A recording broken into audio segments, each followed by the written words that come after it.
اعوذ باللہ من الشیطان الرجیم بسم اللہ الرحمن الرحیم سورۃ الجن آیت نمبر 25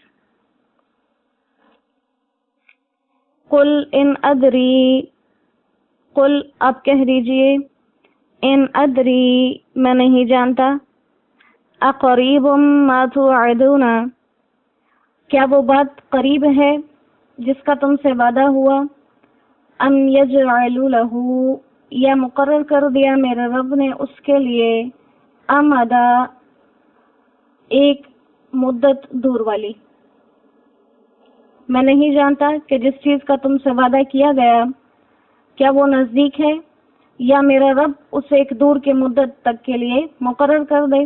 عالم الغیب وہ جاننے والا ہے ہر غیب کی چیز کا، فلا یظہر تو کوئی نہیں جان سکتا علی غیبہ اس کی غیب کی باتوں کو احدا کوئی ایک شخص بھی، الا من ارتضی مگر جسے پسند کر لے من رسول اپنے رسولوں میں سے، فإنہ یسلک تو وہ چلاتا ہے من بین یدیہ اس کے آگے ومن خلفہ اور اس کے پیچھے بھی رصدا چوکیدار، لیعلم تاکہ جانے ان قد ابلغوا کہ انہوں نے پہنچا دیے رسالات ربہم اپنے رب کے پیغام، واحاط بما لدیہم اور قابو میں رکھا جو ان کے پاس ہے، واحصا اور گن لیا کل شیء عددا ہر چیز کی گنتی کر کے۔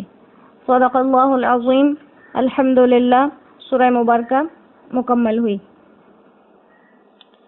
پہلی آیت میں کہ مجھے معلوم نہیں جس چیز کا تم سے وعدہ کیا گیا ہے وہ نزدیک ہے یا میرے پروردگار نے اس کے لیے کوئی مدت دور کی مقرر کر رکھی ہے۔ یہاں پر قیامت کا ذکر کیا جا رہا ہے کہ جو کافرین آپ سے بار بار یہ پوچھتے ہیں قیامت کب آئے گی، تو ان سے کہہ دیجئے کہ قیامت کا علم کب آنے کا یہ صرف اللہ کے پاس ہے۔ قیامت آئے گی یہ ہر دور میں ہر نبی نے اپنی امت کو ڈرایا، لیکن کب آئے گی یہ اللہ سبحانہ و تعالیٰ کے علاوہ کسی کو معلوم نہیں ہے۔ وہی ایسا پروردگار ہے جو غیب کا جاننے والا ہے، اور غیب کی جس بات پر کسی کو اطلاع دینا اس کی مصلحت میں نہ ہو وہ اپنے ایسے غیب کی خبر کسی کو نہیں دیتا۔ اور قیامت کا علم ایک ایسا ہی علم ہے کہ کسی کو اطلاع دینے سے اس کی مصلحت باقی نہیں رہتی، لہٰذا وہ اپنے کسی بھی نبی کو اس کی تاریخ اس کا وقت مقرر کر کے نہیں بتاتا۔ ہاں اگر وہ اپنے علم کے بارے میں کسی قسم کے بھی اپنے کسی پیغمبر کو مطلع کرنا چاہے تو پھر اس پیغمبر کے آگے اور پیچھے وحی لانے کے وقت مختلف قسم کے فرشتے محافظ ہوتے ہیں تاکہ وہاں سے شیطان کا گزر نہ ہو اور اس وحی کو فرشتے سے سن کر کہیں اور جا کر اسے وسوسے کی صورت میں نہ بنائے۔ اور آپ صلی اللہ علیہ وآلہ وسلم کے ایسے جو پہرے دار تھے وہ 4 فرشتوں کے ذریعے آپ کی وحی کا پہرا دیا جاتا۔ تو یہاں پر کافرین کو یہ بات بتائی کہ قیامت آئے گی اور ضرور آئے گی۔ ہاں اب اس چیز کا اصرار کرنا کہ وہ کس دن اور کس وقت میں آئے گی یہ جائز نہیں ہے، کیونکہ اس کا علم اللہ سبحانہ و تعالیٰ کو ہے اور کسی کو نہیں، اور وہ ایسا عالم الغیب ہے۔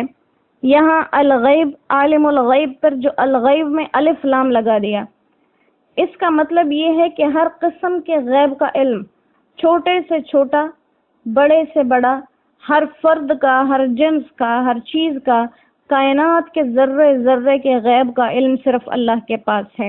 اور یہ ایسا غیب ہے کہ جس پر اللہ سبحانہ و تعالیٰ نے کسی کو بھی اطلاع نہیں دی، کسی کو بھی اطلاع نہیں دی۔ یہ وہ علم غیب ہے کہ جس کا علم صرف اس نے اپنے پاس رکھا اور کسی کو نہیں دیا، اور یہ اس کی ذات کے ساتھ مخصوص ایک صفت ہے۔ اللہ سبحانہ و تعالیٰ کی ذات ہی عالم الغیب، وہ غیب کی چیزوں کو جاننے والا ہے، اور کسی کو اس میں سے اطلاع کیوں نہیں دیتا؟ کیونکہ وہ خوب جانتا ہے کہ یہ اس مصلحت کے خلاف ہے۔ پھر آگے لوگوں کا ایک ذہنی وسوسہ دور کیا۔ کوئی وسوسے میں پڑ سکتا تھا کہ جب انبیاء کو بھی غیب کی خبریں نہیں بتائی جاتی تو پھر ان کے نبی بننے کا کیا فائدہ ہوا؟ تو کہا الا من ارتضی من رسول، اگر کسی رسول کو غیب کی بات بتانے کے لیے وہ پسند کر لے، وہ خود سے چن لے۔ اب یہ ہے کہ منصب رسالت کے لیے جس قدر علم غیب کی ضرورت ہے اور غیب کی جن چیزوں کا علم کسی پیغمبر کسی رسول کو دینا ضروری ہوتا ہے، وہ اللہ سبحانہ و تعالیٰ ان تک بذریعہ وحی پہنچا دیتے ہیں، اور ایسے محفوظ طریقے سے پہنچاتے ہیں کہ جب ان کی طرف کوئی اللہ کی وحی آتی ہے تو ان کے ہر طرف فرشتوں کے پہرے ہوتے ہیں تاکہ شیاطین اس میں مداخلت نہ کریں۔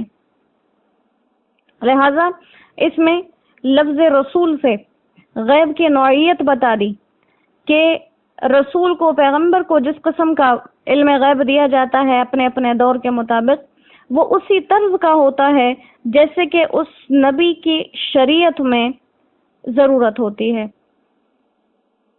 اور دوسرا، پھر اس علم غیب کو فرشتوں کے ذریعے بھیجا جاتا ہے اور انتہائی مخصوص طریقے سے۔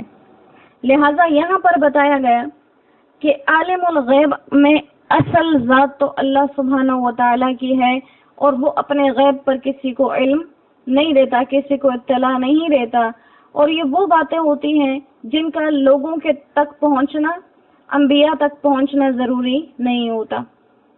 وہ غیب کا علم اللہ سبحانہ و تعالیٰ صرف اپنے پاس رکھتے ہیں، اور جس غیب کی بات کا پہنچانا اور سمجھانا رسولوں کو ضروری ہو، اور رسولوں کے ذریعے یا وہ باتیں صرف ان تک رکھی جاتی ہوں یا ان کے ذریعے ان کی امت تک پہنچائی جاتی ہوں، وہ باتیں آپ تک پہنچا دی جاتی ہیں۔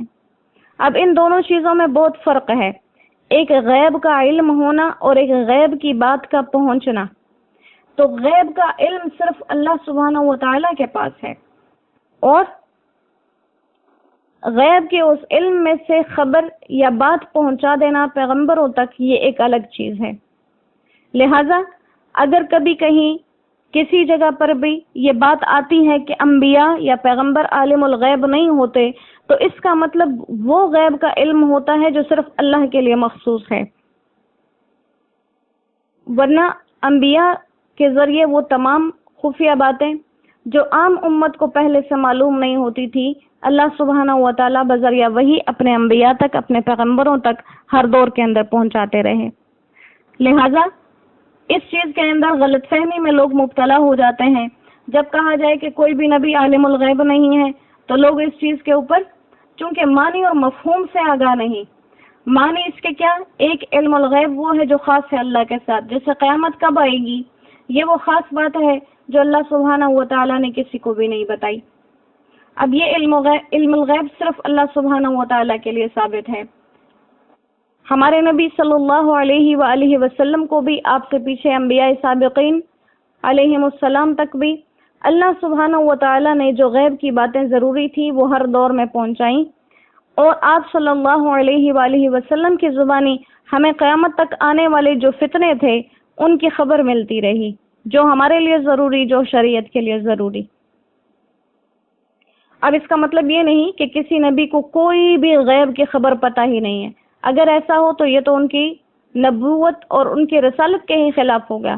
نبی اور رسول بننے کا فائدہ ہی باقی نہ رہا جب ان کو یہ کہہ دیا گیا کہ ان کے پاس کوئی غیب کی خبر نہیں آتی۔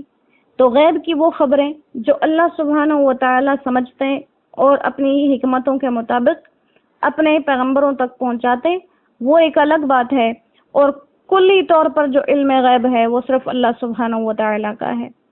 اور پھر فرمایا کہ اللہ سبحانہ و تعالیٰ ہی کی ذات ایسی ہے کہ جس کے علم میں ہر چیز کے اعداد و شمار ہیں۔